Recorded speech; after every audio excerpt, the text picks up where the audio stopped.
Всем здравствуйте, уважаемые подписчики нашего канала. Сегодня рассказ про Lancer 9 1.6, 16-клапанный, 98 лошадей. Признаюсь, я лично неравнодушен к этим машинам, вот именно к этим Лансерам. У меня когда-то был, мне очень нравилась машина. Но сегодняшний рассказ о следующем. Машина приехала к нам со стуком двигателя.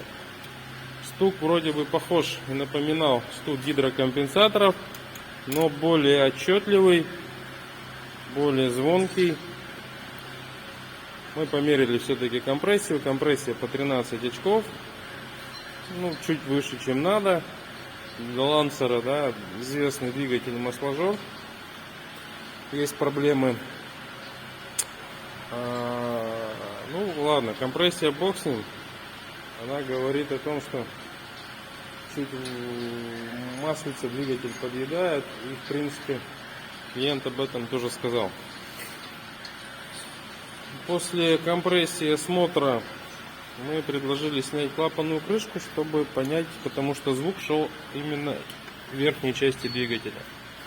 Что же мы увидели? Ну, в данном случае уже валы коромысел сняты, и мы видим, что у нас сожрало два кулачка. Один на впуск и подъеден кулачок на выпуск. Вот тоже мы его видим. Но основной звук давал, конечно, вот маленький кулачок, который на впускной клапан идет, на впуск. На валах коромысел.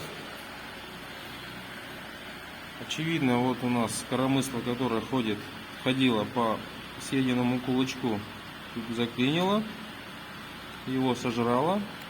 Само коромысло на валу ходит хорошо. Здесь мы уже его снимали, назад поставили, выноса нигде нет.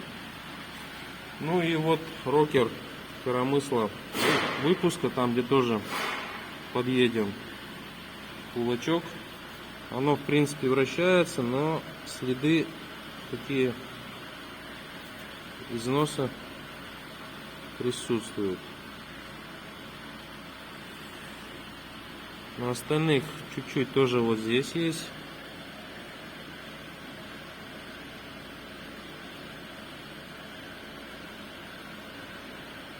На этом, ну, в общем, естественные следы износа, потому что все это постоянно крутится, вращается. На впускных тоже где-то на дугах присутствуют небольшие такие потертости, но все они крутятся, все хорошо.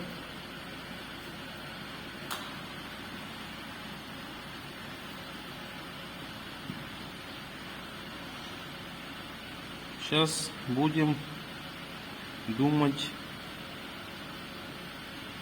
что произошло и что с этим дальше делать. Ну, разумеется, надо снимать распредвал. Ну, пока вот как-то так.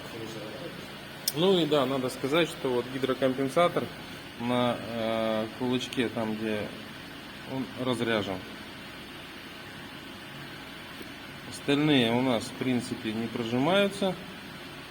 Все стоят плотно. То есть гидрокомпенсаторы заряжены. Разряженный у нас только один.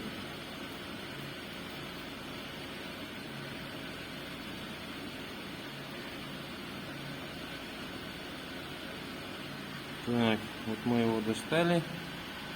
Тут посторонние предметы какие-то у нас. Развалился.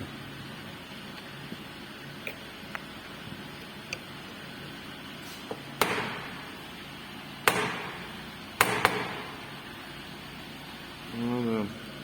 Гидрокомпенсатор не выжил.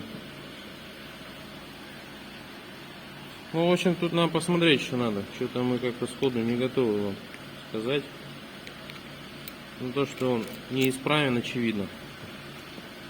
Но, скорее всего, это следствие того, что мне пришлось работать в таких жестких условиях. Думаю, что из-за этого, но если мы другой достанем, он как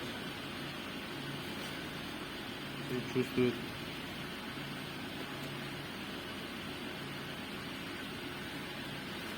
Ну вот этот собранный. Да. Берем пока назад.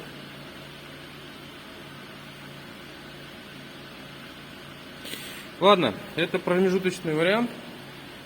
Сейчас еще посмотрим, помоем, поглядим. Распред достать надо.